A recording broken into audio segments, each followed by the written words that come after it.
Yo, what's up guys? Welcome back to the channel. On today's video, I've got a good one for you. Today we're looking at another beautiful offering from DIADORA. Guys, this is a DIADORA NUCLEO 2. Now, DIADORA calls this the foundational running shoe for every runner. That's quite a claim, so let's get into it.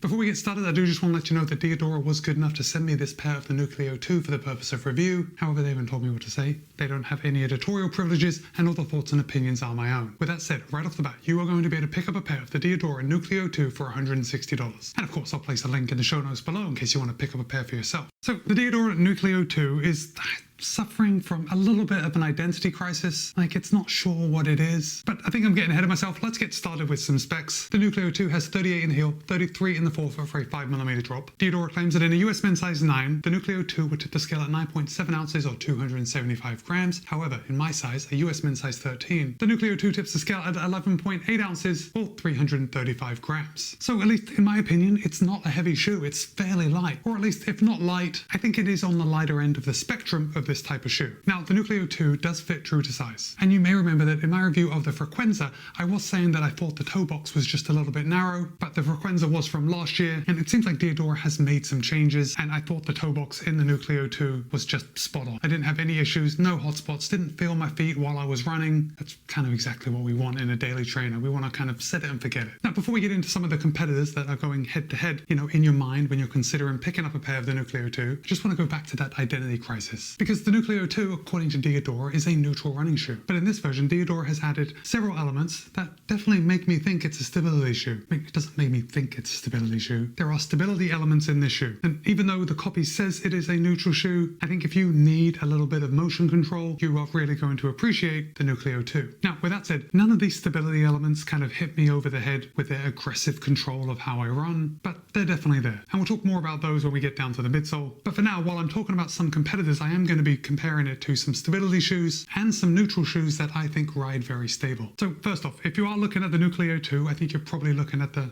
Topo Aura. Now, the Topo Aura has the same stack height of 38-33 5mm drop. It'll cost $165, so $5 more than the NUCLEO 2, and tips the scale at 352 grams. So it weighs 17 grams more than the NUCLEO 2. And I think the rides in these shoes are just very similar. Next up, I think the NUCLEO 2 can also be compared to the Hoka Skyflow. Now, the Skyflow is again a neutral trainer, but it rides fairly stable. Now, the difference between the two is that Hoka really hasn't built in any specific stability elements into the Skyflow, at least in the same way that DIADORA has with the NUCLEO 2. Still, the Skyflow has 40 in the heel, 35 in the forefoot, again, 5mm drop. It'll cost the same at $160 and tips the scale at 339 grams in my size. So the NUCLEO 2 weighs 4 grams less than the Skyflow. Next up, I think you're also going to consider the Ultra Forward Via. Now again, this is not a stability shoe, but it does ride very stable. Now, the Forward Via 37 in the heel, 33 in the forefoot for a 4mm drop. It'll cost $160, so the same as the NUCLEO 2, but this is the lightest of my comparables, and in my size weighs in at 313 grams. So it is 22 grams less than the NUCLEO 2. And then finally, because DIADORA is calling this a neutral trainer, I think we should probably compare it to the New Balance 1080 V14. Now, the 1080 V14 has 38 in the heel, 32 in the forefoot for a 6mm drop. It'll cost $165 and weighs exactly the same in my size at 335 grams. So what I think we've seen is that there is a lot of competition in this price range and for this type of shoe. Now, I do often find that I don't mind a little bit of stability in my ride when I'm going out for easy runs, and that is exactly what this shoe is going to be used for. Now, going back to DIADORA's quote that I said in the beginning about the NUCLEO 2 being a foundational running shoe for all runners, yeah, I don't think they're wrong. But the thing about that statement is that I think it also applies to every daily trainer, right? Isn't that the point of a daily trainer, that it is the foundational shoe for all runs and all runners, at least the easy runs, right? Anyway, let's dig into the shoe itself, and I'm going to hold that up so you can see. Like, this is not surprising. We have a lot of padding coming around this heel collar. The heel counter is super rigid, no problems there. I had a good heel lock when I stepped into this shoe and didn't experience any slip throughout any of my runs. Got a nice extended heel flare here, so I can just grab that and pull on if needed. The tongue is nice and thick. I mean, I gotta say, not really a fan of super thick tongues, but that is what we get on a daily trainer. Like, it's no big deal, it's just my personal preference. Saying that, for a foundational shoe for every type of run, I'm not really that mad that the tongue tongue is so thick because this is the way daily trainers go. They are definitely built for comfort. Now, the tongue is gusseted and we have a double lace loop on the front. So obviously this tongue isn't going anywhere. For the upper, Diadora is using a refined air mesh. There are some microfiber accents. And you know what? I think it's Diadora's use of the microfiber accents that makes these shoes so beautiful. And look, this is a daily trainer and I think it's a good looking shoe. And you won't often hear me say that about daily trainers. Oftentimes they're quite boring. And even in this gray colorway, which I've got to say is not my favorite colorway, I think it still looks pretty good. Now wait till you see it in some of the other colorways that this is offered in, and you're definitely going to want to snap up this shoe. As far as overlays, well, we already talked about the microfiber overlays. Got this little bit coming around the exterior of the toe, and then there is an underlay coming around the toe box, obviously just to keep that off your feet. The eyelet chain is reinforced with more of that nice microfiber material. Looks pretty sharp. Obviously we've got the logo on the lateral and the medial side, and then we have a nice microfiber overlay on the back, which is just a style choice, but I'm here for it. It looks good. Oh, Diadora is including their DD@VO insole.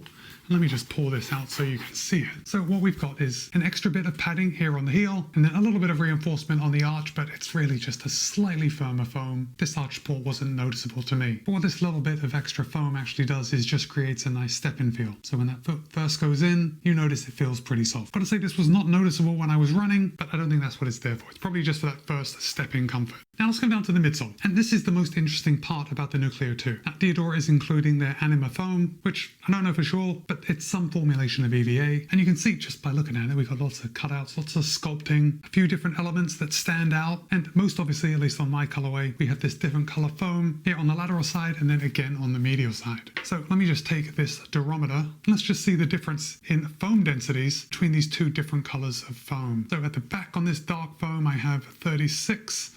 On this dark foam at the front, I've got 34. And then we're going to try this white foam, like the main part of the foam. And I'm getting 30, 32. Let me just try up on the forefoot, 31. So yeah, just slightly denser. And then we've got this piece on the front, which is the same color as the rest of the midsole. But if I hit it with the durometer on the front, when I take a reading, it's giving me 33, 34.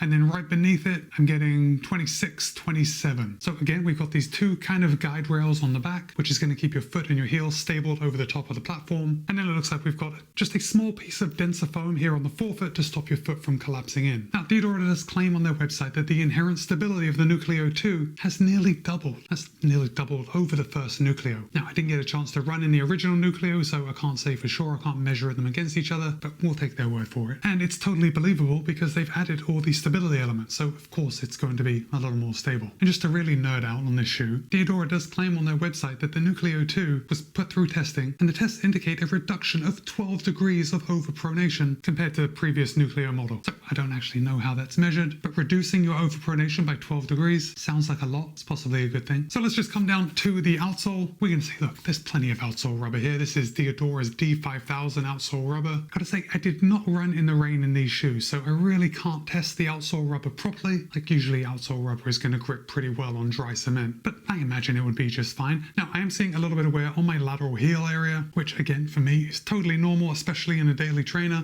when I'm generally running quite slow. And I've got just a little bit of scuffing on this Anima midsole just because the rubber doesn't come all the way to the edge. But that said, just looking at the amount of wear and knowing how much volume I have in this shoe, the Nucleo 2 is definitely going to last an average amount of miles. I'd say you're going to be able to keep this shoe at least 400 miles. So I'm not seeing durability be an issue in this shoe whatsoever. Now, as far as the ride goes, I already said that I didn't really notice the stability elements. That is, until I ran in a shoe that was, a lot more unstable. And then when I compared that shoe to this shoe, yes, the Nucleo 2 seemed a very stable ride. However, these comparisons are not really fair. Because, gosh, if I'm perfectly honest, I really can't think of a daily trainer that rides unstable. Daily trainers are made for those daily miles. They are made to work with a lot of people, a lot of different styles of running. So they usually have a slightly wider base, maybe a wider sole flare, and they've got inherent stability built in. And in that way, the Nucleo 2 is no different. I did find the Anima foam to be just a little firm. Now, I've got to say, after a couple of runs, it did seem to soften up a little bit, or at least that was my perception. But if I'm perfectly honest, I can't be sure that it softened up. I think maybe I was just getting getting used to it, because here's how it goes. When you're testing a lot of shoes and you're testing a lot of shoes of different durometer ratings, if I run in a really soft shoe and then I take out a shoe that is slightly firmer, like I'm going to interpret that as being a firm shoe. But once I ran like several runs back to back in the Nucleo 2,